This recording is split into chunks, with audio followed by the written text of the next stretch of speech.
요즘 수소가 뜨면서 수소 전문가라고 하시는 분들이 굉장히 많던데 솔직히 여기 계신 세 분이 찐 전문가 맞으시죠?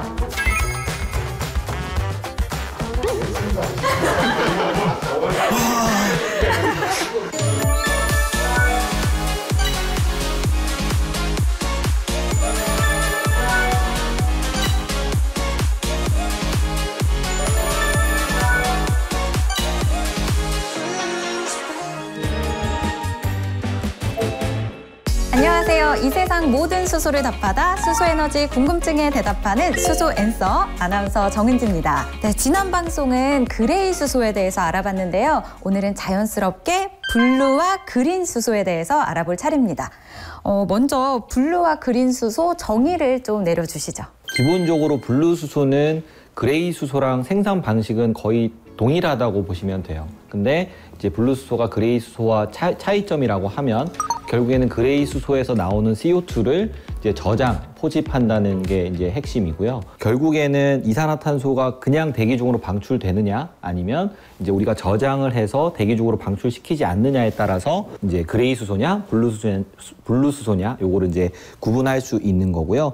그러니까 이제 결국에는 이제 그레이 수소보다는 블루 수소가 훨씬 더 친환경적이다라고 이제 상대적으로 친환경적이다 말씀드릴 수 있고, 이제 그린 수소는 기본적으로 이제 물을 전기 분해해서 이제 수소를 이제 얻어내는 과정 중에서 사실은 그 전기도 우리가 앞서 얘기한 것처럼 일부 이제 화석연료 베이스로 이제 전기를 만들어서 이제 쓰게 되는데, 이제 재생에너지로부터 태양광이나 풍력으로부터 재생에너지로부터 만들어진 전기를 이용해서 물을 이제 분해하게 되고, 그로부터 만들어진 수소가 그린 수소로 이제 우리가 명칭을 이제 통칭을 하게 되고요. 그리고 이제 결과적으로는 이제 우리 그레이부터 블루, 그린 가면서 친환경성이 높아지고, 궁극적으로 우리가 가져야 될 이제 수소라고 하면은 이제 그린 수소다 이렇게 말씀드릴 수 있을 것 같아요. 네. 또 세간에서는 이 블루 수소가 청정 수소가 아니다 이런 인식이 있더라고요. 청정 수소 범주 안에 이 블루 수소를 포함시켜야 되는 이유가 뭘까요? 수소법 개정안의 핵심 골자인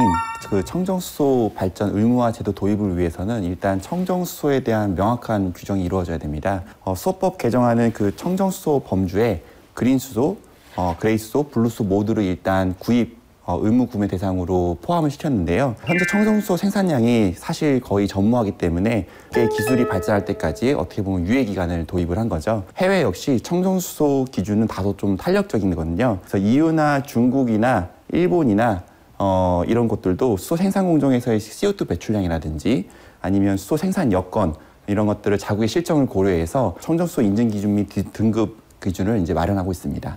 그래서 이제 그게 탄소세 같은 것들이 있는데, 그게 이제 국내에서도 사실은 이제 그 도입 이제 움직임들이 있고, 세계적으로는 이미 어느 정도 이제 진행이 되고 있습니다. 그래서 그게 뭐 보시면은 이제 탄소세나 텍소노미 같은 뭐 이런 식의 워딩으로 나오고, 결국에는 우리나라에서 배출된 탄소가 아니면은 중국에서 배출된 탄소가 각각 이제 거래되고, 혹은 너무 많이 배출되면 그게 국가의 어떤 손실로 발생하는 그런 식의 이제 시스템이거든요. 근데 그러면은 결국에는 그 탄소세 이런 것들, 이런 장벽들의 어떤 대응하는 기술들이 필요한데, 사실은 지금 당장 이제 그린 수소만을 바라보게 되면은 아직 좀 먼 이야기예요. 그러다 보니까 결국에는 그레이, 블루, 그린으로 이렇게 단계적으로 점차적으로 확대시켜 나갈 때 결국에는 이 탄소가 돈이 또 되는 상황이니까 이 두 마리 토끼를 잡아야 되는 상황이잖아요. 그러다 보니까 블루 수소가 그 청정수소로 도입이 되어야 이 탄소세나 이런 것들의 지금 이제 유인책 정도로 우리가 생각을 해볼 수 있을 것 같아요. 도대체 우리나라 청정수소를 위한 기술력이 어느 정도인지 제가 좀 보니까요. SK E&S에서 여러 사업을 또 하고 있더라고요. 먼저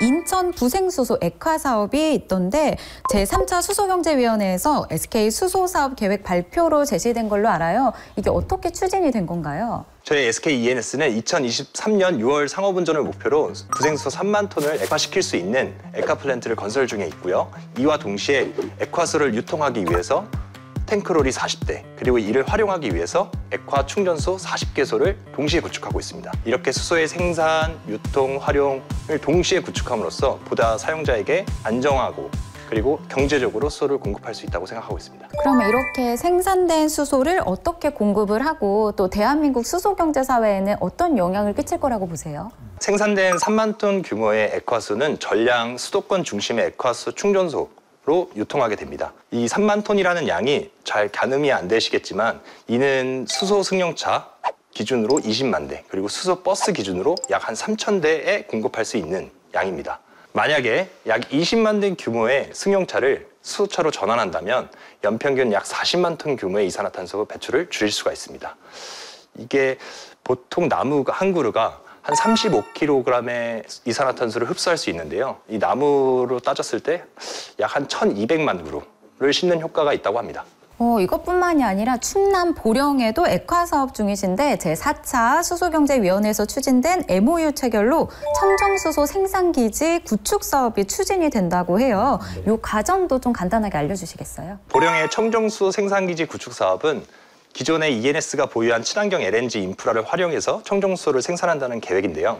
LNG 보령터미널에서 LNG를 공급받고 그 공급받은 LNG를 개질하고 개질하는 과정에서 발생하는 이산화탄소를 포집하고 이 포집한 걸 영구 저장해서 깨끗한 청정수소 25만 톤을 생산한다는 계획입니다. 생산된 25만 톤의 청정수소 중에 약 20만 톤은 별도의 수소 배관을 설치해서 수소 발전에 활용할 예정이고요.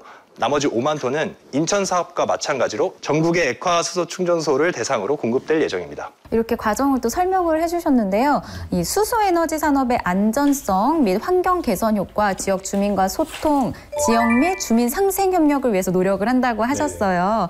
구체적인 방안이 듣고 싶거든요. 보령의 청정수소 사업의 경우에는 벌써 주민들과 2차례 주민 설명회를 통해서 사업을 설명하고 주민과 소통하고 있습니다. 더 나아가서 보령시, 주민 대표단 등과 함께 정기적인 협의체를 구성해서 지속적으로 상생 협력 체계를 구축해 나갈 계획입니다. 듣다 보니까 저희가 또 너무 진지해졌죠. 그렇죠. 그러네요. 그래서 조금 분위기를 바꿔서 또 짧은 퀴즈를 한번 내볼까 하는데요. 오늘은 우리 정대훈 교수님께서 준비를 하셨다고 들었어요. 지금 보시면은 이제 수소 생산 파트에서 미국이 100이고 독일이 97.5, 그다음에 일본 96.7, 아주 높죠. 그다음에 이제 중국이 63.3 정도 되고 지금 이제 그 한국이 이제 블라인드 처리가 돼 있어요. 그래서 이제 업앤다운을 해보겠습니다. 업앤다운. 그래서 50부터 이제 해보도록 하겠습니다. 시작은 50부터입니다. 그래서 이제 한 번씩밖에 기회가 없고요. 한 분씩 이렇게 저한테. 저는 55. 55. 업입니다. 저는 58. 업입니다. 거의 이제 정답에 가까워지죠. 60? 60? 아, 그거보다도 업이에요. 그래요? 네. 근데 의외로 우리나라의 기술 수준을 낮게 보시네요.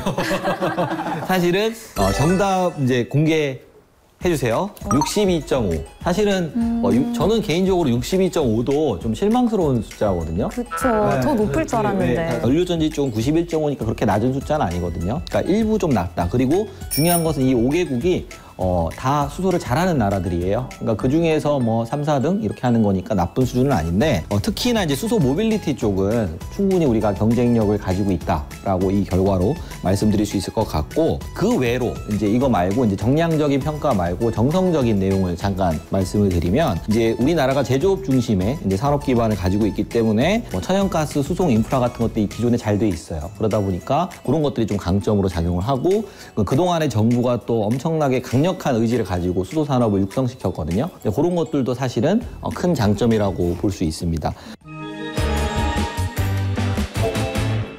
수소에너지 궁금증에 대답하는 수소앤서. 오직 수소앤서에서만 확인할 수 있는 코너 팩트체크 시간인데요. 떠도는 이야기가 진짜인지 아닌지 OX로 알아봅니다. 제가 드리는 질문에 팻말 들어주시면 됩니다. 자, 준비되셨죠? 네.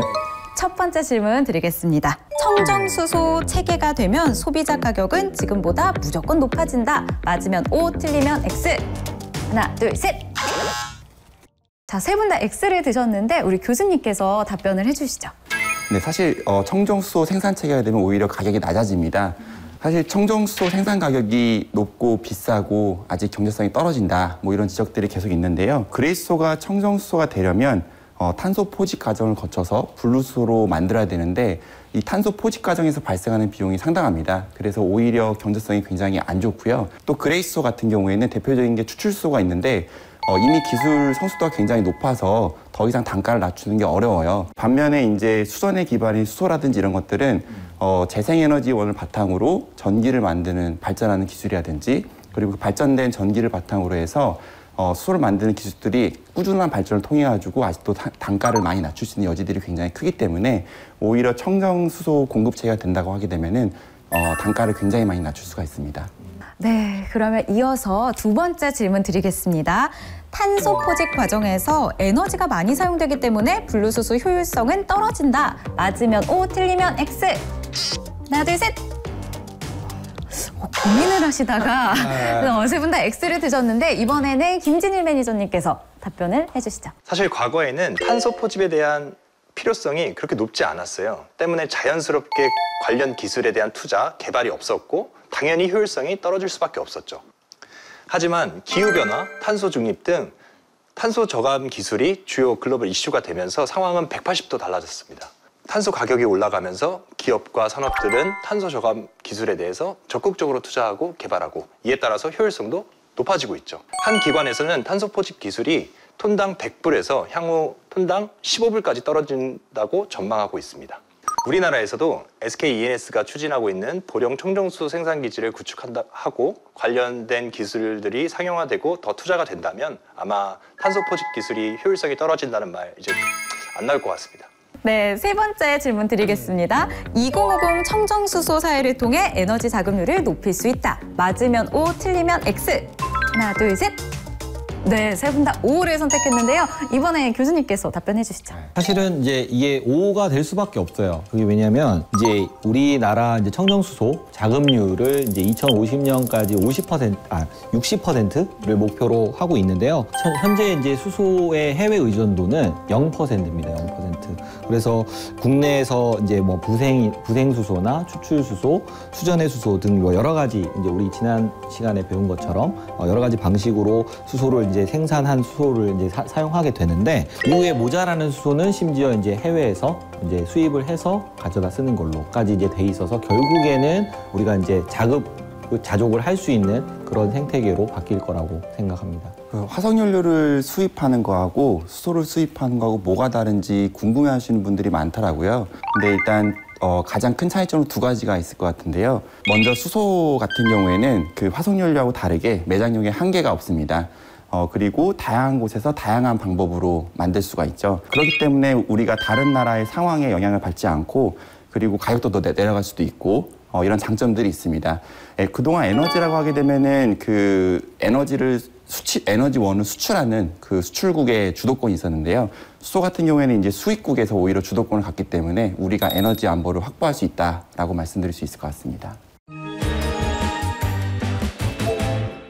들으면 들을수록 배우면 배울수록 재미있는 수소 이야기. 오늘은 블루, 그린 수소에 대해서 알아봤는데요. 자, 오늘은 이 블루, 그린 수소를 해시태그로 한번 표현을 해볼까 합니다. 자, 생각 한번 해보시고 대답을 해주시면 될 것 같아요. 약간 한마디랑 비슷한 것 같은데 많은 의미를 함축하고 있는 이 해시태그. 자, 그럼 오늘은 김진일 매니저님부터. 해시태그 갖고 싶다. 갖고 싶다. 이유는요? 하루빨리 그냥 블루수소, 그린수소가 와서 지구가 좀 깨끗해지고 미세먼지도 없고 숨쉬기도 편하고 그런 세상이 빨리 왔으면 좋겠습니다. 되게 간결하게 설명을 잘 해주셨는데요. 다음으로 우리 교수님께서? 저는 미래 먹거리. 김진일 매니저님 오늘 말씀하신 거 들어보니까 이게 수소의 미래가 굉장히 밝은 것 같더라고요. 그래서 아마 미래의 먹거리로서 우리나라가 또 에너지 강국이 될 수 있는 또 발판이 되지 않을까 싶습니다. 네. 다음으로는 우리 교수님. 저는 메이드 인 코리아. 이렇게 하고 싶네요. 그게 뭐냐면 이제 사실 이제 우리가 그동안 그 에너지를 수입 의존도가 거의 100%에 가까운 나라였잖아요. 블루나 이제 그린 수소가 잘 이제 기술 개발돼서 우리가 만들어낼 수 있으면 결국에는 이제 우리 이제 수소에 밑에 이제 메이드 인 코리아 딱 해서 수출할 수 있는 그런 나라가 될 수 있다라는 의미에서 그렇게 메이드 인 코리아. 그럼 오늘 이 세 분 얘기를 다 통합을 하면 메이드 인 코리아 미래 먹거리 갖고 싶다. 이렇게 되는 거네요. 맞네요. 오늘도 또 연결이 됩니다. 역시 케미가. 마치 짠 것처럼. 네. 이걸 이렇게 살려주시면 네, 오늘 함께 말씀 나눠주신 창원대학교 정대훈 교수님, 경희대학교 원완영 교수님, SK E&S 김진희 매니저님 감사합니다. 감사합니다. 네, 다음 시간에는 청정수소에 대해서 자세하게 알아보도록 하겠습니다. 수소에 대한 모든 것이 알고 싶으시다면 구독, 좋아요, 알림 설정 잊지 말아주세요. 감사합니다. 근데 꼭 그린, 그레이, 블루 이런 수소만 있나요? 옐로우나 뭐 핑크 이런 건 없어요? 핑크 있고요. 그리고 청록 있습니다. 아마도 제 생각에 나중에 이제 레인보우 다 채울 수 있지 않을까 이런 생각합니다. 오,